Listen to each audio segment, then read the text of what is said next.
Мы продолжаем тему садового некоммерческого товарищества «Сатал». В Сатале должно быть ведение садоводства, функциональная зона для садоводческих и огороднических товариществ. Окружная администрация с момента судебных тяжб она своего мнения не поменяла. Продолжает настаивать, что жители Сатала нарушили правила землепользования и застройки, действительно, да, и то, что там, да, действительно С1, сельскохозяйственное использование. Но самое важное, на что бы я хотела обратить внимание, это генеральный план. Это документ территориального планирования, который имеет высшую силу. То есть все должно ему соответствовать.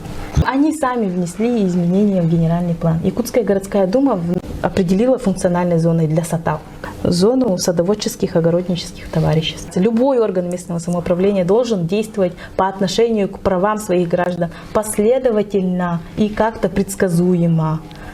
Да? А не так, что вот в 2016 году я утверждаю вам проект планировки, в 2023 году я вам меняю генеральный план, а через год я подаю иски на то, чтобы вам снести жилые дома. Жительница Сатал, член 10-го квартала, обратилась в Верховный суд с иском о признании графической части правил землепользования и застройки, которые были утверждены Якутской городской думой, недействительными. Ее иск был удовлетворен Верховным судом Республики Саха-Якутия. Иск был адресован Якутской городской думе. В качестве заинтересованного лица участие принимала окружная администрация, а также прокуратура Республики Саха-Якутия. При этом прокуратура республики дала положительное заключение на исковое заявление и просила удовлетворить требования Кириллиной.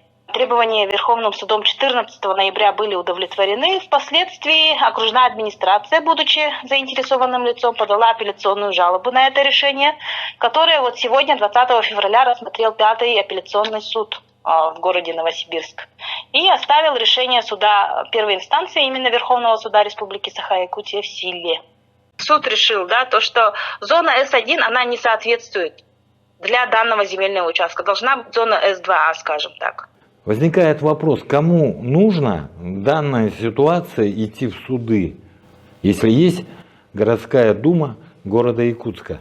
Получить землю в некоторых муниципальных образованиях стало сложнее, стало труднее.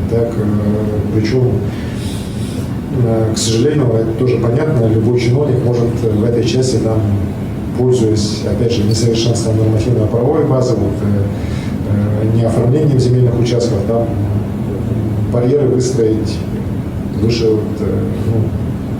некуда, не получится. Но на самом деле надо, наоборот, более активнее это все использовать, чтобы наши жители эти земельные участки использовали.